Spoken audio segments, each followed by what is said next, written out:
সারা বাড়িতে রুনাকে খুঁজে চলেছে যারা। এখনো দেখা পেল না মেয়েটির।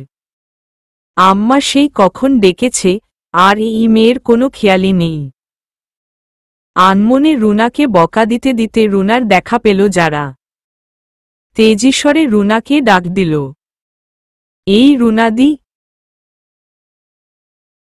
কই যাচ্ছ বলতো? আম্মা সেই কখন ডেকেছে, সারা বাড়ি খুঁজেও তোমার দেখা পেলাম না। যাও আম্মা কেন ডেকেছে দেখে এসো। যাচ্ছি ছোটদি, মেহমানদেরকে এই কম্বলগুলো দিয়ে আসি, তারপরেই যাচ্ছি। এই দাঁড়াও। রুনার পথ আটকে দাঁড়ায় যারা। আমায় দাও, আমি নিয়ে যাচ্ছি। তুমি আম্মার কাছে যাও। কিন্তু ছোটদি। কি ছোটদি ছোটদি করছো, দাও। বলেই রুনার হাত থেকে কম্বল নিয়ে নিল যারা। রুনা বারবার কিছু বলতে চাইছিল, কিন্তু যারা বলতে দিল না। ছোট রুনাদি, তুমি যাও আম্মার কাছে। আর এই কম্বল কোনো রুমে দিতে হবে আমাকে বলো, আমি দিয়ে দিচ্ছি। এই তো দোতলার মাঝের ঘরটায়। আচ্ছা আমি যাচ্ছি। তুমি যাও, আম্মা কেন ডেকেছে দেখে এসো। ছোট রুনা কিছু বলার আগেই যারা চলে গেল।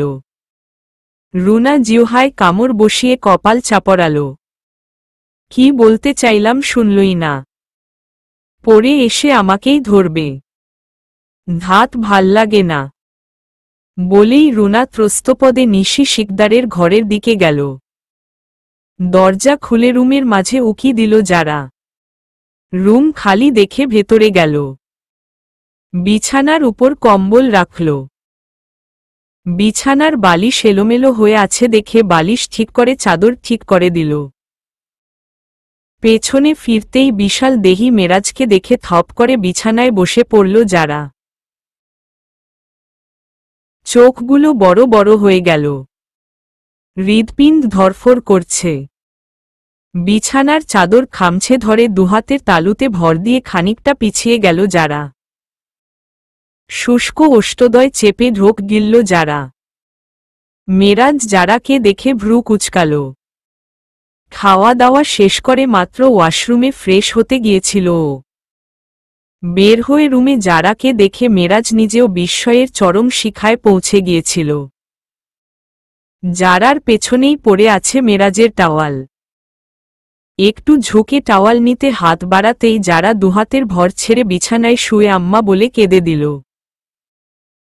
যারার কাণ্ড দেখে মেরাজের মেজাজ বিগড়ে গেল। কেঁদে দেওয়ার কি আছে? ও কি বা করল যে মেয়েটি এইভাবে কেঁদে দিল? টাওয়াল টানিয়ে গায়ে জড়িয়ে নিল মেরাজ।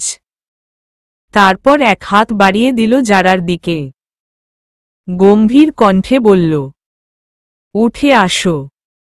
যারা মেরাজের হাত না ধরে ধীরে ধীরে উঠে বিছানা ছেড়ে নেমে দাঁড়াল। মেরাজ হাত সরিয়ে নিল। প্রশস্ত বুকে দুহাত আড়াআড়িভাবে ভাঁজ করে দাঁড়াল মেরাজ।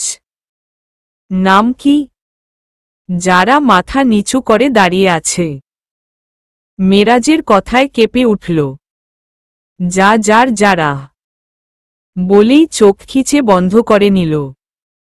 মেরাজ ছোট্ট কুঞ্চিত মুখশ্রীটির দিকে তাকিয়ে স্মিত হাসল। যারাকে একবার দেখে নিল। তারপর বলল, পড়াশোনা করো? যারা হ্যাঁ সূচক মাথা নেড়ে সম্মতি জানাল। কোন ক্লাস? জেএসসি। মেরাজ ভ্রু কুঁচকে নিল। এত ছোট, অথচ দেখতে লাগেই না। পরনের শাড়ি দেখে মনে হচ্ছে ভার্সিটি লেভেলের ছাত্রী। মেরাজ একটু এগিয়ে গেল। বাচ্চা মেয়ে, এমন শাড়ি পরেছ কেন? আম্মা বলে পরতে। কেন? শাড়ি পরলে বড় বড় লাগে তাই। যারা চুপ করে রইল। মেরাজ ভালো করে লক্ষ্য করে দেখল যারার ঠোঁটে হালকা গোলাপি লিপস্টিকের আভা দেখা যাচ্ছে। সব সময় কি লিপস্টিক পরে থাকো? মেরাজের কথা শুনে ত্রস্ত নয়নে তাকালো যারা। এক হাত দিয়ে ঠোঁট চেপে ধরে দুপাশে নাবোধক মাথা নাড়াল। মেরাজ এগিয়ে আসে। মেরাজকে এগিয়ে আসতে দেখে যারা পিছিয়ে গেল। নেক্সট টাইম থেকে শাড়ি যেন পরতে না দেখি, আর এই লিপস্টিকও যেন না দেখি। মনে থাকবে? জি আঙ্কেল। চোখ মুখ খিচে তাড়াহুড়োতে জবাব দিল যারা। আঙ্কেল শব্দ শুনে মেরাজ বর্ষর একটি ধাক্কা খেল। দাঁতে দাঁত চেপে বলল, আমাকে দেখতে আঙ্কেল লাগে? সরি সরি ভাইয়া। তোতলাতে তোতলাতে বলে যারা। ভাইয়া আবার কি? আমার নাম রৌশন মেরাজ। বলো আমার নাম কি? রৌশন মেমেরাজ। মনে থাকে যেন। যাও এখন। আর হ্যাঁ, নেক্সট টাইম থেকে এইভাবে রুমে এসে বউয়ের মতো এলোমেলো বিছানা গোছানো শুরু করবে না। তুমি আমার বউ না। কথাটি বলতেই যারা পালিয়ে গেল। মেরাজকে আর কিছু বলার সুযোগই দিল না। মেরাজ দরজার দিকে তাকিয়ে হেসে দিল। মেরাজের রুম থেকে বেরিয়ে জোরে জোরে নিঃশ্বাস নিতে থাকে যারা। আর একটু হলেই প্রাণ যায় যায় অবস্থা হচ্ছিল। আম্মা এই কারণেই হয়তো এতকাল পুরুষদের কাছ থেকে দূরে সরিয়ে রেখেছিল। পুরুষদের অস্তিত্ব এত মরণ যন্ত্রণা দেওয়ার ক্ষমতা রাখে আল্লাহ। হঠাৎ রুনার কথা মনে পড়তেই দাঁত কটমট করে উঠল যারা। রুনাদির বাচ্চা। আমাকে একবার বললে কি হতো যে এই রুমে পুরুষ মানুষ থাকে? আমি তো মহিলা আছে ভেবেই দৌড় দিয়েছিলাম, না হলে কখন ওই দোরগোড়ায় পা রাখতাম না। নিশি শিকদারের রুম থেকে রুনাকে বের হতে দেখেই একটানে আড়ালে নিয়ে চলে গেল যারা। রুনাদির বাচ্চা, একবার বললে কি এমন ক্ষতি হতো তোমার যে ওই ঘরে পুরুষ মানুষ আছে? ছোট দি, আমি তো তোমাকে বলতে চেয়েছিলাম, তুমি তো বলতে দিলে না, ছুটে চলে গেলে। উপস, বলেই কপাল চাপড়ে দিল যারা। কিছু হয়েছে ছোটদি? শহুরে দাদাবাবু কি কিছু বলেছে তোমায়? হ্যাঁ বলেছে তো। বলেছে আমাকে বিয়ে করে শহরে নিয়ে যাবে। দাঁতে দাঁত চেপে জোর করে হেসে বলল যারা। রুনা বুঝতে পারল যারা রেগে আছে। এই মেয়ে সহজে রাগে না। নূরের মতোই বরাবর শান্ত। আরিজা আর কণা চঞ্চল হলেও যারা আর নূর একদম শান্ত শিষ্ট স্বভাবের। রুনা কথা না বাড়িয়ে স্থান ছেড়ে পালিয়ে গেল। যারা বুকে ফু দিয়ে নিজের রুমের দিকে হাঁটা দিল। দূর থেকে দরজার আড়ালে দাঁড়িয়ে থাকা মেরাজ যারার কাজ দেখে আনমনেই হেসে দিল।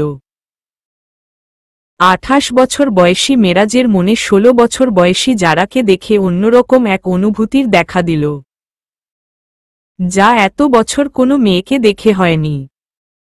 নিজের মনকে শাসিয়ে দিল মেরাজ। মেয়েটা বয়সে অনেক ছোট। আকাশ আর পাতালের মতো তফাত। এসব ভাবাও ঘোরতর অন্যায়। আর কোনো অন্যায়ের ভার মেরাজ নিতে চায় না। বিছানায় শুয়ে চোখ বন্ধ করে নিল। বিছানায় শুয়ে এপাশ ওপাশ করছে শাহরান।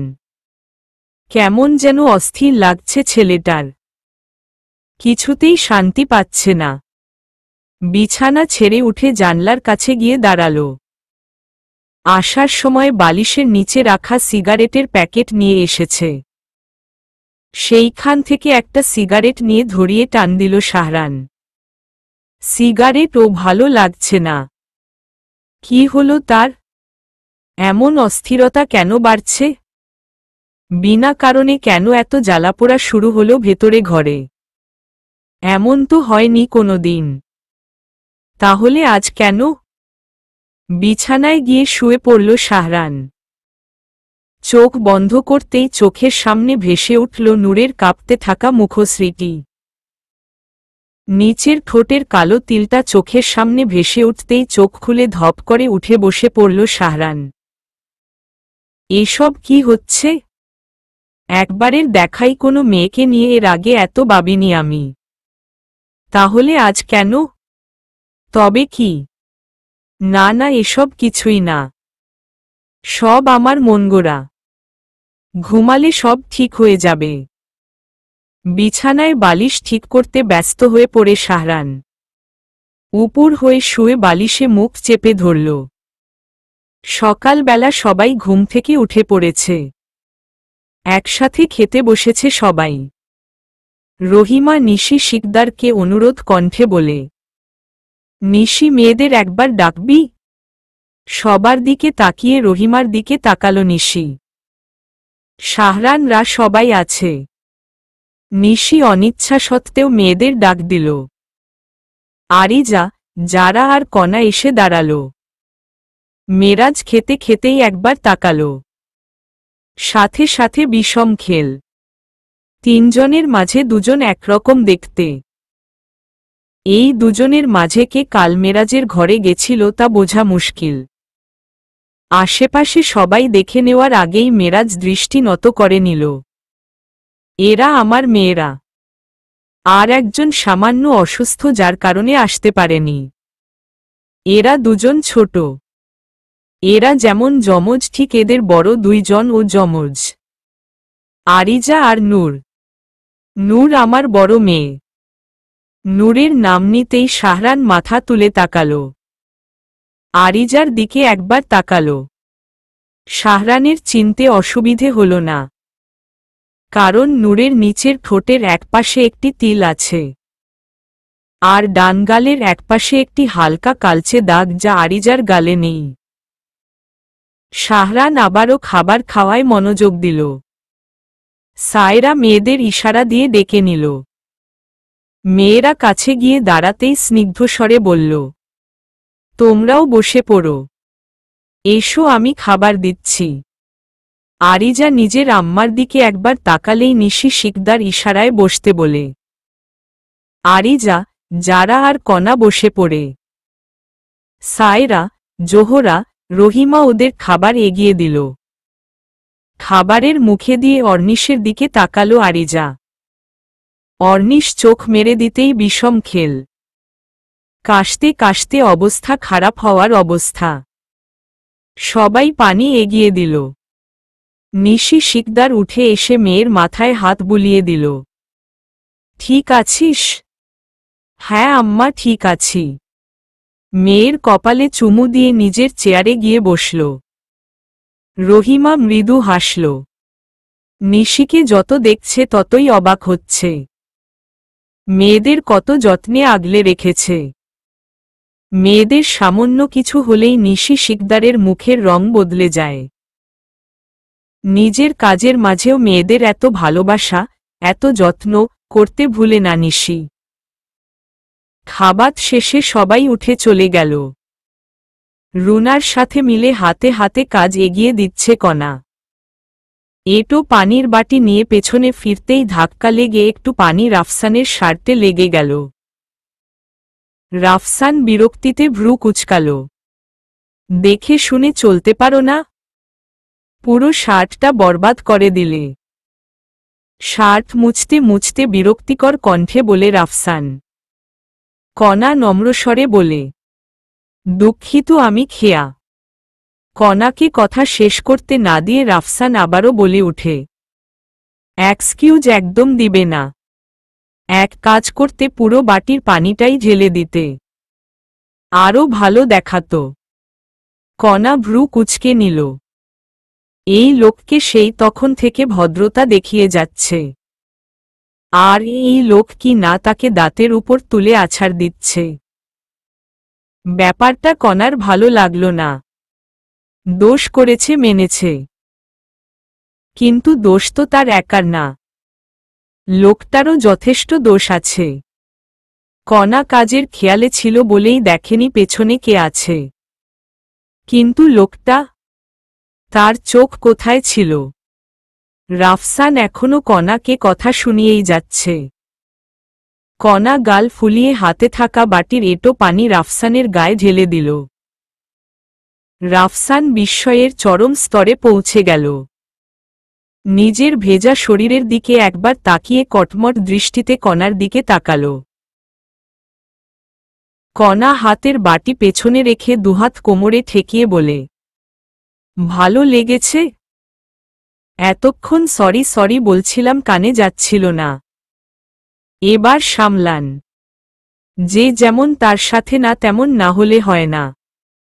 বলেই রাফসানকে পাশ কাটিয়ে চলে যেতে নিলেই রাফসান পিছু ফিরে ডাক দিল, এই মেয়ে, তোমার সাহস দেখে রীতিমতো অবাক হচ্ছি আমি। কণা পেছনে ফিরে বলল, ষাঁড়ের মতো চেঁচালে গোয়াল ঘরে বেঁধে রাখব। ওখানে আপনার মতো আরও অনেকেই আছে, আড্ডা দিতে পারবেন। বলেই কণা চলে গেল। রাফসান রেগেমেগে একাকার হয়ে গেল। দাঁতে দাঁত চেপে অস্ফুট স্বরে বলল, স্টুপিড। ভেজা শরীর নিয়ে দাঁড়িয়ে আছে রাফসান। সামনেই শাহরান এক হাতে পেট চেপে ধরে হাসতে হাসতে বিছানায় শুয়ে পড়ল।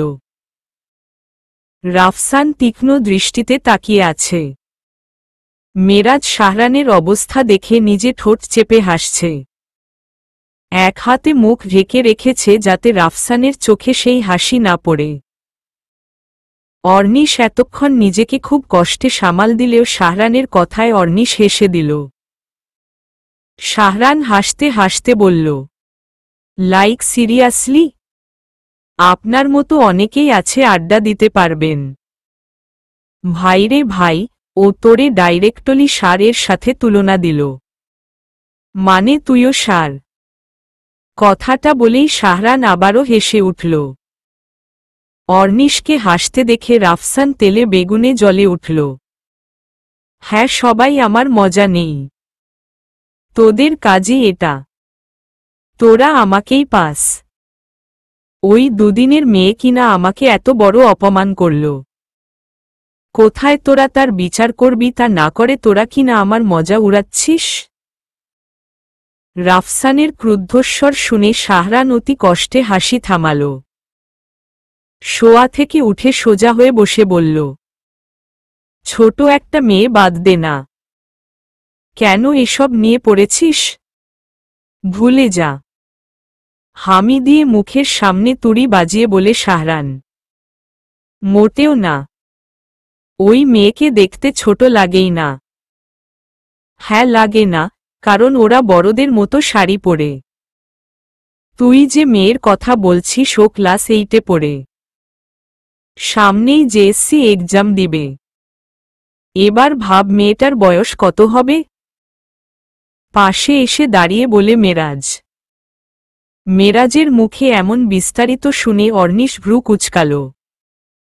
ওয়েট মামা, তুই এত বিস্তারিত জানলি কিভাবে? অর্নিশের কথায় সবাই ভ্রু কুঁচকে নিল। সত্যিই তো। হ্যাঁ রে, তুই জানলি কি করে? কপাল ভাঁজ করে বলে শাহরান। মেরাজ থতমত খেয়ে গেল।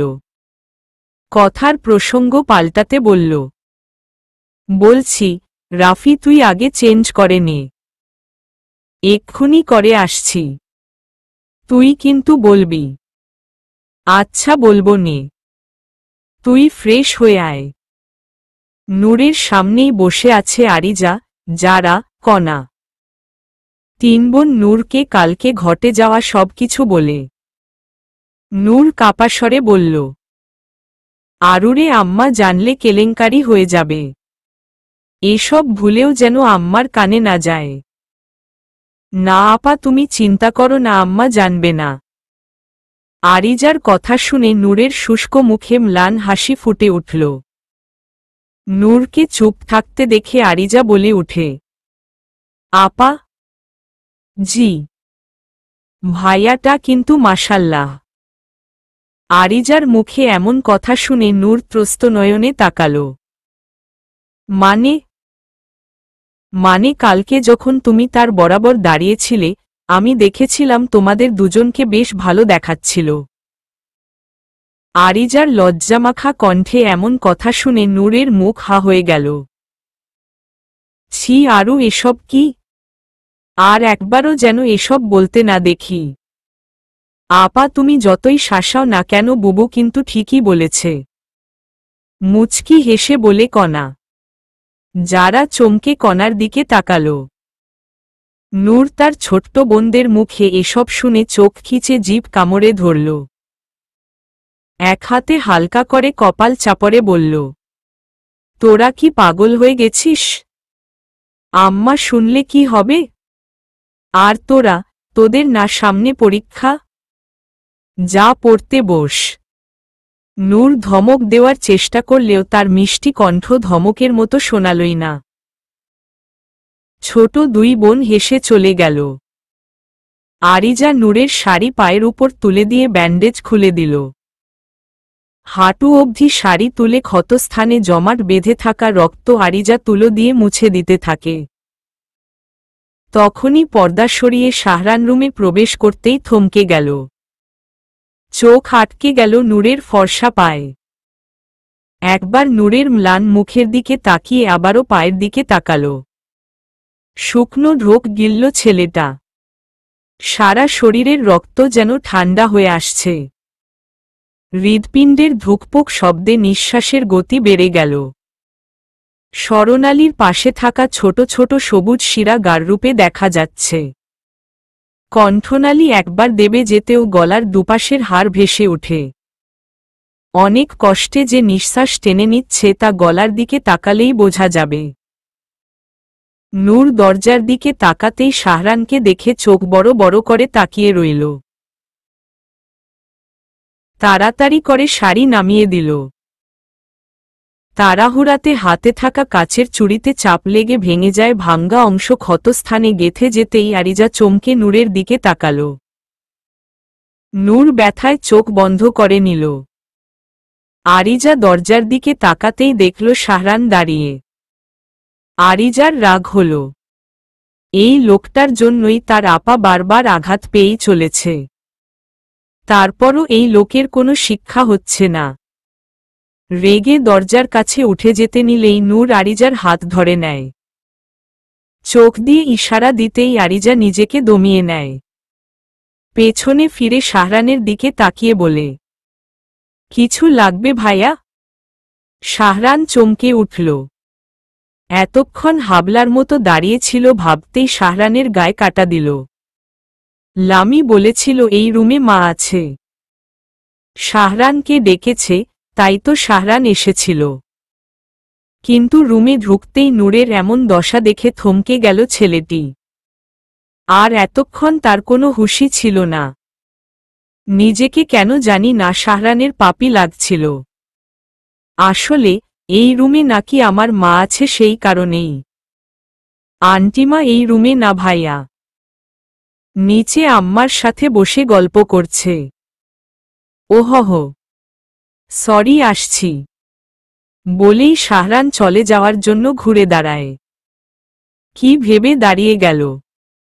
পেছনে ফিরে বলল, ওখানে কাচ বিঁধেছে যে, ওটা বের না করলে ইনফেকশন হয়ে যাবে।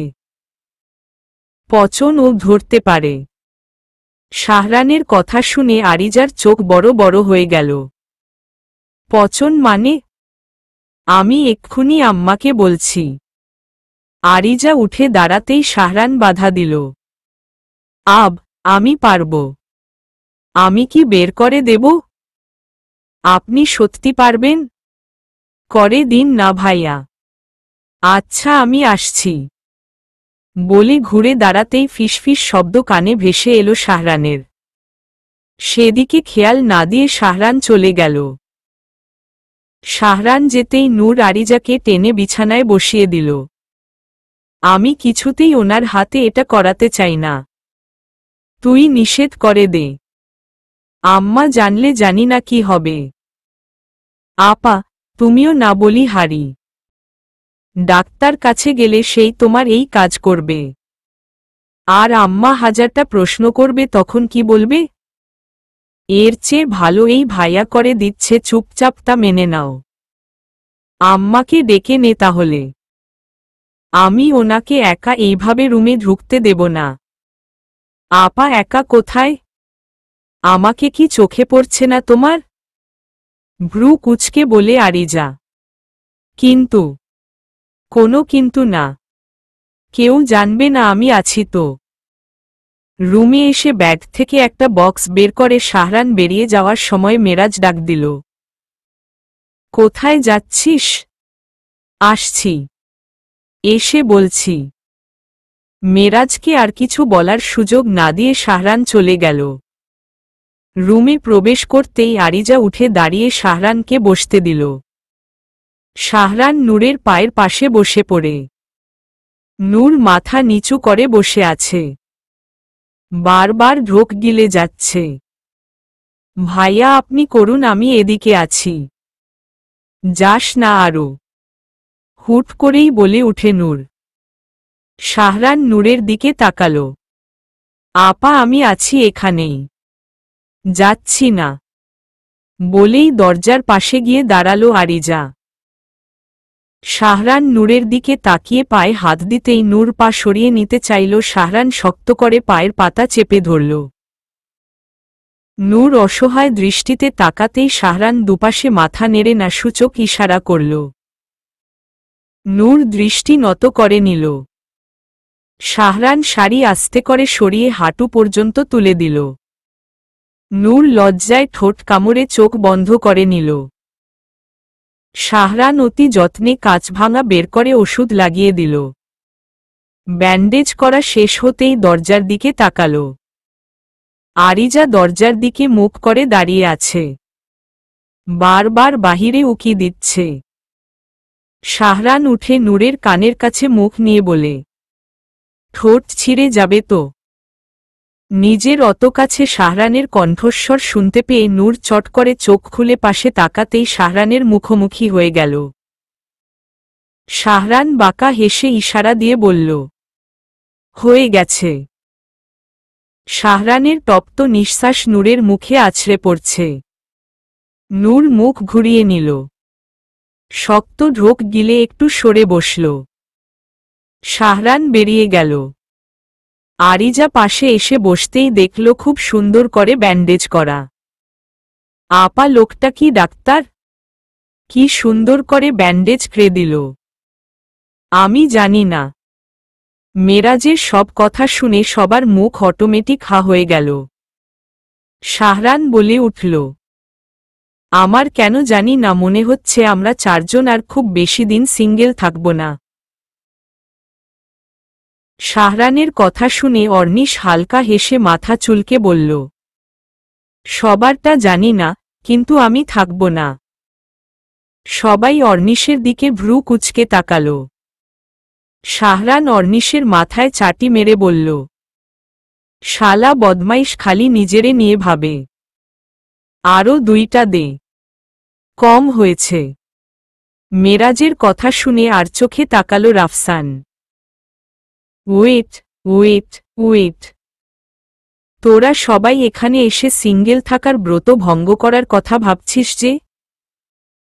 কে বলল ভঙ্গ করলাম? আমি তো মজা করছিলাম, বলেই হেসে ফেলল শাহরান। আর একটু হলেই সিরিয়াস হয়ে যাচ্ছিলাম আমি। অর্নিশের কথা শুনে শাহরান আবারও হাসতে শুরু করল। এত হাসিস কেন?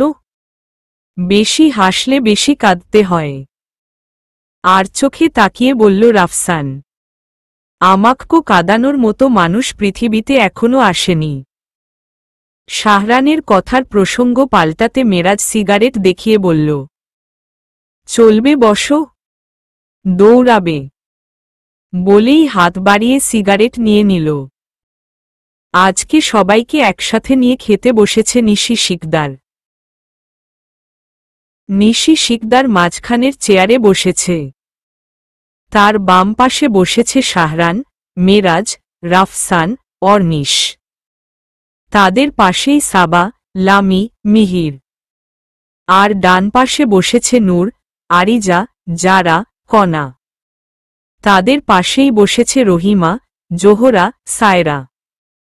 নূর শাহরানের মুখোমুখি বসেছে, মাথা নত করে রেখেছে। পাছে শাহরানের চোখাচোখি হয়ে যায়। পুরো পরিবেশ চুপচাপ। নিশি মাঝে মাঝে রহিমা, জোহরা ওদের সাথে কথা বলছে। শাহরানের পাশেই বসেছিল লামি। শাহরান হাতের কুনুই দিয়ে লামিকে ধাক্কা দিতেই লামি শাহরানের দিকে তাকাল। শাহরান চোখ দিয়ে ইশারা দিয়ে খাওয়ায় মনোযোগ দিল। লামি একবার সবার দিকে তাকাল। তারপর বলল, আন্টি মা।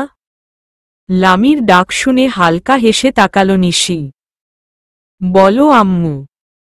আসলে আমরা চাইছিলাম যে আজ নূরদের সাথে একটু আড্ডা দিতে।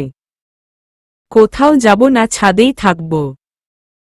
আপনার অনুমতি ছাড়া ওরা রাজি হবে না, তাই ওদেরকে বলার আগে আপনাকে বললাম। নিশি মেয়েদের দিকে একবার তাকাল। তারপর বলল, বেশি রাত করবে না কেমন? বেশি রাত জাগা কিন্তু ঠিক না। নিশির কথা শুনে মেয়েরা মায়ের মুখের দিকে তাকাল। তাদের মা সম্মতি দিল। মায়ের কথার ধরন দেখেই বোঝা যাচ্ছে। নিশির কথা শেষ হতেই সাবা বলে উঠে, ভাইয়ারা তোমরাও থাকবে কেমন? সাবার কথা শুনে নিশি ভ্রু কুঁচকে তাকাল। শাহরান হাসি মুখে বলে উঠল, রাতে এমনিতেও ঘুম আসে না, থাকব, সমস্যা নেই। বাকিরা অবাক হয়ে তাকিয়ে রইল শাহরানের দিকে। যেই ছেলেকে একবার বলে কোনো কাজ করানো যায় না, সেই ছেলে কি না রাজি হয়ে গেল? রহিমা ভ্রু কুঁচকে তাকাল। শাহরান সহ বাকিরাও থাকবে শুনে নিশির হাসোজ্জ্বল মুখ মলিন হয়ে গেল। ব্যাপারটা মোটেও ভালো লাগল না নিশির। নিশি যদি জানত ছেলেরাও থাকবে কখনোই অনুমতি দিত না। এই প্রথম নিজের কাজে অনুশোচনা হচ্ছে নিশির। ছাদে বিশাল মাদুর বিছানো হয়েছে। চারপাশে মাদুর বিছিয়ে মাঝখানে জায়গা খালি রেখেছে। সেখানে কাঠের টুকরো সুন্দর করে সাজিয়ে কেরোসিন ঢেলে আগুন জ্বালিয়েছে। আগুনের উষ্ণ তাপে পরিবেশটা বেশ ভালোই লাগছে। রুনা চাল ভাজা আর আদা চা এনে রেখে দিল। শীতের রাতে বেশ জমে। শাহরান ছাদে প্রবেশ করতেই লামি হাত ধরে টেনে ছাদের একপাশে নিয়ে গেল। শাহরান ভ্রু কুঁচকে বলল, এমন টানা হেচড়া করছিস কেন? ভাইয়া, আমি কিন্তু তোমার কথা রেখেছি, আন্টিমা থেকে পারমিশন নিয়ে দিয়েছি। এবার তুমি তোমার কথা রাখো। কিসের কথা? ভ্রু কুঁচকে বলে শাহরান। কিসের কথা মানে? তুমি বলেছিলে যে এসব কেন করছো তার কারণ বলবে। বলো এবার। শাহরানের বাহুতে চড় বসিয়ে দিয়ে বলে লামি। শাহরান এগিয়ে এসে লামির কাঁধে হাত রাখে। আমি ঠিক বুঝতে পারছি না তুই কি বলছিস। লামি এক ঝটকায় কাঁধ থেকে হাত সরিয়ে দিল। বেশ তো, আমি এক্ষুনি গিয়ে নূরকে বলবো আমাদের ভালো লাগছে না, তারা যেন গিয়ে শুয়ে পড়ে। কথাটা বলে পেছনে ফিরতেই শাহরান বলে উঠে, নূর? নূর কি? ভাবি বলবি। শাহরানের কথা শুনে থেমে গেল লামি। লামির গাল অটোমেটিক হা হয়ে গেল। পেছনে ফিরে বিস্ময়কর চাহনি দিয়ে বলল, তার মানে তুমি নূরকে আবার? ভ্রু কুঁচকে বলে শাহরান, ওরে ভাইয়া, এটা কি শোনালে? মেয়েটা ভারী মিষ্টি। তোমার পছন্দের তো তুলনায় হয় না ভাইয়া। ছুটে এসে শাহরানের গলা জড়িয়ে ধরে লামি। হয়েছে, এবার চুপ যা। সবাইকে শুনিয়ে দিবি নাকি? না না, একদমই না। তুমি চিন্তা করো না। চল এবার। বলেই লামির মাথায় চুমু দিল শাহরান। সবাই গোলাকার হয়ে বসেছে। মাঝখানে জ্বলছে আগুন। আগুনে একপাশে শাহরান, অন্য পাশে নূর। নূর দৃষ্টি নত করে রেখেছে। আগুনের লালচে আভা নূরের মুখে পড়াতে চেহারা লাল হয়ে উঠেছে। গালের পাশে কালচে দাগটা যেন স্পষ্ট বোঝা যাচ্ছে। দু হাতে শাল জড়িয়ে নিজেকে গুটিয়ে বসে আছে নূর। সাবা শাহরানের দিকে তাকিয়ে নূরের দিকে তাকালো। তারপর বলল, ভাইয়া তুমি না অনেক সুন্দর গান গাও, একটা গাইবে? হ্যাঁ বসো, একটা গেয়ে দে। মেরাজের কথায় শাহরান হালকা হাসল। অর্নিশ ব্যস্ত সুরে বলল, ওয়েট মামা, আমি গিটার নিয়ে আসছি। বলেই গিটার নিয়ে আসতে গেল। গিটার এনে শাহরানের হাতে দিল। শাহরান গিটার নিয়ে রাফসান, অর্নিশ আর মেরাজের দিকে তাকিয়ে বলল, কোম্পানি দিবি তো? জারুর, একসাথে সবাই বলে উঠল। শাহরান হেসে নূরের দিকে তাকিয়ে গিটার বাজিয়ে তুলল। তাকে অল্প কাছে ডাকছি, আর আগলে আগলে রাখছি, তবু অল্পেই হারাচ্ছি আবার। চোখ বন্ধ শাহরানের। শাহরানের সুর শেষ হতেই অর্নিশ গেয়ে উঠল, তাকে ছোবো ছোবো ভাবছি, আর ছুঁয়েই পালাচ্ছি, ফের তাকেই ছুতে যাচ্ছি আবার। অর্নিশের গাওয়া শেষ হতেই রাফসান গেয়ে উঠল, অভিমান পিছু নাও, তাকে পিছু ফেরাও, তার কানে না যায় পিছু ডাক আমার। মুখ বুঝেই তাকে ডাকছি আবার, তাকে অল্প কাছে ডাকছি, আর আগলে আগলে রাখছি, তবু অল্পেই হারাচ্ছি আবার। রাফসানের শেষ হতেই মেরাজ গেয়ে শাহরানের দিকে তাকাল। শাহরান হাসি মুখে নূরের দিকে একবার তাকাল। সাবা, লামি, মিহির সাথে আরিজা, যারা, কণা সবাই মৃদু ছন্দে হাত তালি দিতে থাকে। শুধু নুরি চুপটি করে বসে রইল। শাহরানের দৃষ্টি নূরের দিকেই স্থির। মুখে হাসির রেখা টেনে গেয়ে উঠল আবারও। ফাঁকা বুক, চেনা সুখ, জানি ঘুম সে ভাঙাবেই। ভেজা মন বলি শোন, রাতভর জাগতে নেই। মুখচোরা ডাক তাকে ঘুম পাড়াক এবার। তাকে ছুঁয়ে স্বপ্ন বুনছি আবার। তাকে আলতো গায়ে মাখছি, আর আকরে মুঠোই ডাকছি, তবু মুঠো আলগা রাখছি আবার। তাকে ছোবো ছোবো ভাবছি, আর ছুঁয়েই পালাচ্ছি, ফের তাকেই ছুতে যাচ্ছি আবার। শেষটা শাহরান একাই গাইল। গান শেষ হতেই সবাই হাত তালি দিল। নূর শুধু হালকা হাসি হেসে দৃষ্টি নত করে নিল। শাহরান গিটার সরি মাথাটা একটু বাঁকিয়ে নূরের দিকে তাকিয়ে বলল, ওনার হয়তো আমার গান পছন্দ হয়নি। শাহরানের কথা শুনে সবাই নূরের দিকে তাকাল। নূর ত্রস্ত নয়নে সামনে তাকাতেই শাহরানের হাসি মুখ দেখতে পেল। আশেপাশে তাকাতেই দেখল সবাই তাকিয়ে আছে নূরের দিকে। নূর থতমত খেয়ে গেল। না আসাসলে, ভালো লেগেছে, অনেক সুন্দর গেয়েছেন আপনি। থাক ভাই, জোর করে প্রশংসা শুনতে চাই না, আমি জানি আমি ভালো গেয়েছি। শাহরানের এমন কথায় নূর লজ্জা পেয়ে গেল। আরিজা নূরের পাশেই ছিল। নূরের একটু কা ঘেঁষে বলল, আপা একটু প্রশংসা করলে কি হতো, ভাইয়াটা কত ভালো গেয়েছে। অর্নিশ খেয়াল করল আরিজাকে। হালকা কেশে বলল, এখানে সবার সামনে কানে কানে গুজুর গুজুর ফুসুর ফুসুর চলবে না, নট এলাও। আরিজা তাড়াতাড়ি সোজা হয়ে বসল। ভ্রু কুচকে অর্নিশের দিকে তাকিয়ে রইল। অর্নিশ হেসে বলল, এক কাপ চা দাও তো, নিজে নিয়ে খান, আমি আপনার চাকর না। আমি এই বাড়ির ঝাড় মোছা করি, কে যেন বলেছিল হ্যারে তোরা জানিস। আরিজা ফোঁস করে নিঃশ্বাস ছাড়ল। কপাল কুচকে একটি কাপে চা ঢেলে অর্নিশের দিকে এগিয়ে দিল। গিলে উদ্ধার করুন। আরও এসব কি ধরনের ভাষা? মৃদু স্বরে বলে নূর, আপা এই লোক আস্ত একটা বজ্জাত। নিজের পাশেই তো ফ্লাক্স ছিল, আমাকে কেন ঢেলে দিতে বলল? আরও ওনারা মেহমান, শেখো কিছু। একেই বলে ভদ্রতা। বাহ আপু, আপনি কত ভালো। একে কোত্থেকে কুড়িয়ে এনেছে আন্টিমা মাওলাহি মালুম। আরিজা কটমট দৃষ্টিতে তাকিয়ে রইল অর্নিশের দিকে।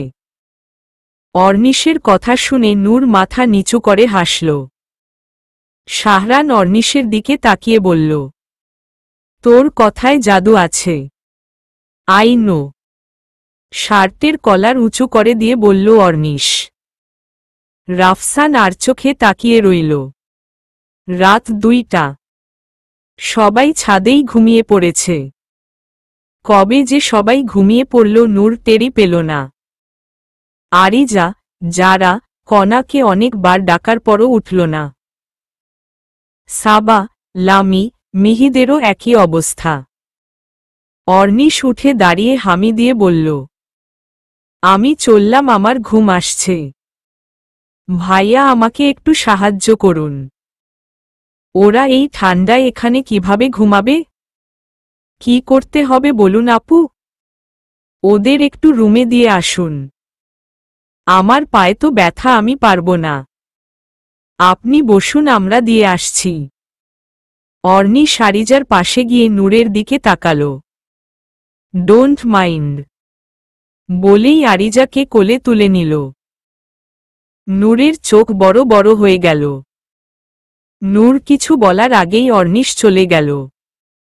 শাহরান সাবা, লামি, মিহিদের রুমে দিয়ে আসে।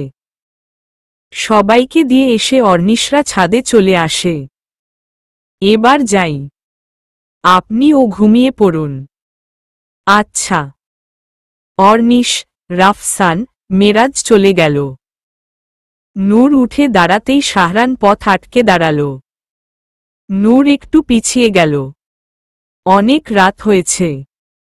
আমি কবে বললাম ভোরের আলো ফুটছে? নূর কিছু না বলে পাশ কাটিয়ে চলে যেতে নিলেই শাহরান হাত ধরে নিল। নূর হাতে টান অনুভব করতেই ঢোক গিলে গলা ভিজিয়ে নিল। শাহরান সামনে এসে বলে, অনেক কষ্টে এইটুকু সময় ম্যানেজ করেছি। কথা না বলে চলে যাবে তা হয় না। শাহরানের কথা শুনে নূর চমকে তাকাল। কাঁপা স্বরে জিজ্ঞেস করল, মানে? মানে বলেই খানিকটা এগিয়ে এলো শাহরান। তুমি না বুঝলেও চলবে। আসো, আমার সাথে গল্প করবে। না, আমার ঘুম আসছে। নূর এড়িয়ে যেতে চাইলেই শাহরান পথ আটকে দাঁড়াল। আচ্ছা এসো, আমি দিয়ে আসি। না, আমি যেতে পারব। শাহরান একবার নূরের পায়ের দিকে তাকাল, তারপর নূরের দিকে তাকিয়ে বলল, দাঁড়াতেই পারছ না আবার হাঁটা? কথাটা শেষ করেই নূরকে কোলে তুলে নিল শাহরান। আচমকা এমন হবে নূর ভাবতেও পারেনি। চোখ মুখ খিচে বন্ধ করে নিল, ছটফট করতে করতে ব্যস্ত সুরে বলল, প্লিজ নামিয়ে দিন। কেউ দেখে নিলে কেলেঙ্কারি হয়ে যাবে। প্লিজ। হুস, একটা কথাও না। নূরকে থামিয়ে হাঁটা দিল শাহরান। নূর শাহরানের দিকে তাকিয়ে রইল। কেন এমন করছে এই লোক ভেবে পেল না। কিসের অধিকার খাটাতে চাইছে? কেন এইভাবে হুটহাট নিজের অধিকার ফলাতে চলে আসে? লোকটা কি বুঝে না এতে আমার অস্বস্তি হয়? শাহরানের শ্যামবর্ণ মুখে গাঢ়, কালো, ঘন, কুচকুচে চাপ দাড়ি চিকচিক করছে। দুনিয়ার সমস্ত মায়া যেন এই মেঘবর্ণ ধারণকারীর চেহারায় আল্লাহ তাআলা ঢেলে দিয়েছে। একটা পুরুষ মানুষ এত মায়াবী হয় শাহরানকে না দেখলে বুঝতেই পারত না নূর। মেঘবর্ণ মুখে কালচে ঠোঁটগুলো বেশ মানিয়েছে। লতার মতো দুটি ঘন সুন্দর ভ্রু চেহারার মায়া আরও বাড়িয়ে দিয়েছে। এত মায়াবী চেহারার দিকে ভালো করে তাকাতেই নূরের চেহারায় বিরক্তি ফুটে উঠল। অদ্ভুত একটা লোক, চেনা জানা নেই এমন একটি মেয়েকে কেন এত বিরক্ত করছে? শহরে থাকে বলে সবাইকে নিজের মতোই ভাবে। মনে মনে শাহরানের নামের পাশে অভদ্র শব্দটি যোগ করে দিল নূর। শাহরান কাউচে ঘুমিয়ে পড়েছে। বারান্দা দিয়ে একটি ছায়া মানব এগিয়ে আসছে শাহরানের দিকে। হাতে তার ধারালো ছুরি। ধীর পায়ে এগিয়ে এসে ছায়া মানবটি শাহরানের পাশে দাঁড়াল। ছুরি উঁচু করতেই পেছনে কেউ একজন ধাক্কা দিল। অজ্ঞাত ব্যক্তি ছিটকে পড়ে যায়। শাহরান নূরকে রেখে আসার সময় নিজের ফোন ভুলে রেখে এসেছিল। সেটা ফেরত দিতেই নূর এসেছিল। ভেবেছিল শাহরান ঘুমিয়ে গেলে শাহরানের মুখোমুখি হতে হবে না, তাই একটু দেরি করেই এসেছিল। কিন্তু এসে যা দেখল তার জন্য প্রস্তুত ছিল না নূর। বিকট শব্দ হওয়ায় শাহরানের ঘুম ভেঙে যায়। মাঝরাতে নূরকে নিজের রুমে দেখে শাহরান ভড়কে যায়। নূর কথা বলতে পারছে না। হাঁপাতে হাঁপাতে ইশারায় শাহরানকে দেখিয়ে দিল। শাহরান অন্ধকারে অজ্ঞাত ব্যক্তিকে ধরতে গেলেই লোকটি শাহরানকে ধাক্কা দিয়ে ফেলে দেয়। দুজনের মাঝে বেশ খানিকক্ষণ ধস্তাধস্তি হয়। নূর লাইট দিতে গেলেই লোকটি শাহরানকে ধাক্কা দিয়ে পালানোর সময় ছুরি দিয়ে নূরের হাতে টান মারে। নূর হাতের বাহু চেপে ধরে বসে পড়ে মাটিতে। রক্ত গড়িয়ে পড়তে পড়তে সারা শাড়ি লাল হয়ে গেছে নূরের। নূর ব্যথায় আর্তনাদ করে উঠে, আম্মা! নিশি শিকদার ধরফরিয়ে উঠে পড়ে গায়ে শাল জড়িয়ে রুম ছেড়ে বেরিয়ে যায়। শাহরানের রুমের সামনে এসে দাঁড়াতেই নূরের আওয়াজ শুনে ভেতরে প্রবেশ করল। নূরের এহেন অবস্থা দেখে নিশি শিকদার আতকে ওঠে। ছুটে নূর এর কাছে যায়। শাহরান নূরের হাতে রুমাল পেঁচিয়ে বেঁধে দেয়। নূর নিশি শিকদারের দিকে তাকিয়ে শাহরানের বুকে ঢলে পড়ে। শাহরান দুহাতে নূরকে জড়িয়ে ধরে। কি হলো তোমার? নূর চোখ খোলো। নিজের মেয়েকে একটি ছেলের বক্ষমাঝে দেখে নিশি শিকদার থমকে গেলেন। শাহরান যেন ভুলেই গেল সামনে যে বসে আছে সে মেয়েটির মা। শাহরান নূরকে কোলে তুলে বিছানায় শুয়ে দেয়। ব্যাগ থেকে বক্স বের করে নূরের পাশে বসে পড়ে। এতক্ষণে বাড়ির সবাই হাজির হয়ে গেছে। বড়রা সবাই শাহরানের রুমে ভিড় জমিয়েছে। শাহরান কারো দিকে খেয়াল না দিয়ে নূরের হাতে ব্যান্ডেজ করতে ব্যস্ত হয়ে পড়ে।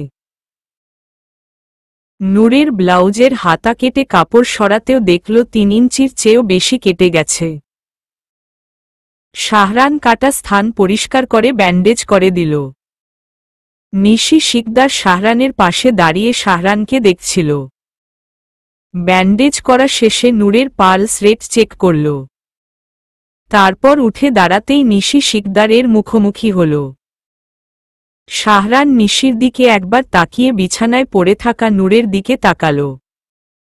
নিশি শিকদারের তীক্ষ্ণ দৃষ্টি দেখে শাহরান বলল, আমি জানি না ও কিভাবে আমার রুমে এলো। আমার ঘুম ভাঙতেই দেখি একজন ব্যক্তি। শাহরান সবটা বলে শেষ করার পর নিশি শিকদার ভ্রু কুঁচকে নিল। আমার বাড়িতে এর আগে কখনো এমন হয়নি। কথাটি বলেই নূরের পাশে গিয়ে বসল নিশি। নূরের ব্যান্ডেজের জায়গা স্পর্শ করে বলল, রহিমা? জি। তোর ইচ্ছে হলে তুই আরো কয়েকদিন থাকতে পারিস, সমস্যা নেই। ছেলেদের শহরে পাঠানোর ব্যবস্থা কর। নূরের গালের একপাশে স্পর্শ করে বলে নিশি। নিশির কথা শুনে শাহরান প্রতিবাদী সুরে বলে উঠল, কখনো না, আমি যাব না। কে এই কাজ করেছে তা না জানা অবধি না। নিশি শিকদার উঠে দাঁড়াল। শাহরানের মুখোমুখি হয়ে বলল, ওটা আমিই দেখে নেব। তুমি ফেরার প্রস্তুতি নাও। কিন্তু এক হাত উঁচিয়ে শাহরানকে থামিয়ে দিল নিশি। আর একটা কথাও না। নূর এখানে ঘুমাবে, তুমি নূরের রুমে যাও। আজকে রাতটা ওখানেই থাকো। আর সকালে ফিরে যাবে, ব্যাস। কি থেকে কি হলো শাহরান বুঝতেই পারল না। নূর কিভাবে এলো এখানে? লোকটিই বা কে ছিল? কেন শাহরানকে আঘাত করতে চেয়েছিল? শাহরানের মাথায় হাজারো প্রশ্নেরা এসে ভিড় জমাল। শাহরানকে চুপচাপ দাঁড়িয়ে থাকতে দেখে নিশি কঠিন কণ্ঠে বলে উঠল, শুনতে পাওনি? যাও। নিশির কথায় চমকে উঠে শাহরান নূরের দিকে একবার তাকাল। নূরের দিকে একদৃষ্টিতে তাকিয়ে রইল শাহরান। নিশি শাহরানের দৃষ্টি অনুসরণ করে তাকাল, তারপর বলল, যাও। শাহরান বেরিয়ে গেল রুম ছেড়ে। নিশি মেয়ের দিকে তাকিয়ে রহিমার পাশে এসে দাঁড়াল। আমায় ভুল বুঝিস না সই। আমি জানি না কে বা কারা এই কাজের সাথে জড়িত, তবে আমি নিশ্চিত আমার গ্রামের কেউ এমন কাজ করার কথা দুঃস্বপ্নেও ভাববে না। রহিমা নিশির কাঁধে হাত রাখল। কোনো ব্যাখ্যা দিতে হবে না আমায়, বুঝেছি আমি। তুই কি আজ নূরের সাথেই থাকবি? হ্যাঁ, নূরের দিকে তাকিয়ে বলে নিশি। আমিও থাকি? থাক। সবাই যার যার রুমে চলে গেল। রহিমা নিশির সাথে রয়ে গেল। নূরের রুমে প্রবেশ করতেই শাহরানের চোখ আটকে গেল। চারপাশ কি সুন্দর গোছানো। রুমে একটা মিষ্টি গন্ধ, যা প্রবেশ করার সাথে সাথেই শাহরানের নাকে এসে লেগেছে। রুমের মাঝখানে বড় পালঙ্ক, একপাশে বিশাল শেলফে রয়েছে সারি সারি সাজানো বই। অন্য তার পাশেই একটি ইজি চেয়ার। অন্য পাশে ড্রেসিং টেবিল। তার পাশেই একটি ডিভান। রুমের অন্য পাশে বিশাল আলমারি। শাহরান রুমের চারদিক ভালো করে দেখতে থাকে। নূরের পড়ার টেবিলে একটি নোটবুক দেখে তার উপরে স্পর্শ করল শাহরান। নোটবুকের উপরে বড় বড় অক্ষরে লেখা মেহরবা নূর নামটি স্পর্শ করেই শাহরান চেয়ারে বসে পড়ল। আমাকে বাঁচাতে গিয়ে নিজের এত বড় ক্ষতি কেন করে ফেললে পিচ্ছি? তুমি কেন আমার রুমে গিয়েছিলে? তুমি রুমে না গেলে এই আঘাতটা তুমি না আমি পেতাম। আমার কাল চলে যেতে হবে, তোমার মায়ের আদেশ। কিছুক্ষণ চুপ থেকে শাহরান হালকা হাসল। এই কয়দিনে যে তোমার প্রতি এত বেশি ডুবে যাব ভাবিনি। কিভাবে থাকবো আমি তোমাকে ছাড়া? তোমার সাথে দেখা করার কোনো উপায় যে আমার জানা নেই পিচ্ছি। কেন এমন করলে তুমি? কেন গেলে? এইভাবে দূরে সরে যাওয়ার চেয়ে মরণই ভালো ছিল। তোমার মাকে আমি কিভাবে বলবো যে আমি তোমাকে? কি অদ্ভুত তাই না? যেই আমি এসব সম্পর্ক থেকে পালিয়ে বেড়াতাম সেই আমি আজ নিজের হৃদয়ের বেহাল দশা দেখেও ডাক্তারের কাছে যেতে পারছি না। আমার ক্ষত বিক্ষত হৃদয় তুমি ছাড়া কেউ সারিয়ে তুলতে পারবে না। তুমিই যে ডাক্তার, আমার হৃদমহলের ডাক্তার। চেয়ার ছেড়ে উঠে দাঁড়িয়ে যায় শাহরান। বারান্দার দিকে এগিয়ে গেল। বিশাল বড় বারান্দায় একটি দোলনা আছে। তার পাশেই রয়েছে ফুলের গাছ। শাহরান দোলনায় শুয়ে পড়ল। দুহাত মাথার নিচে ভাঁজ করে রেখে নিকষকালো আসমানের দিকে তাকাল। বারবার নূরের চেহারা ভেসে উঠছে। উঠে বসে যায় শাহরান রুমে চলে আসে। হঠাৎ ফ্লোরের দিকে তাকাতেই শাহরান দেখল ফ্লোরে রক্তের ছাপ। রক্ত দেখে শাহরান বুঝতে পারল নূরের পা থেকে রক্ত ঝরছিল। এই অবস্থায় মেয়েটা ওর রুমে গিয়ে আহত হল। শাহরান নিজের মাথার চুল নিজেই চেপে ধরল। না চাইতেও সবকিছু বিগড়ে যাচ্ছে। কি করবে ও? ভোরের আলো ফুটেছে। নূরের ঘুম ভাঙতেই নূর ওঠার চেষ্টা করে কিন্তু পারল না। হাতের ব্যথা বেড়েছে, সাথে জ্বর এসেছে। পায়ের ব্যথাও বেড়ে গেছে।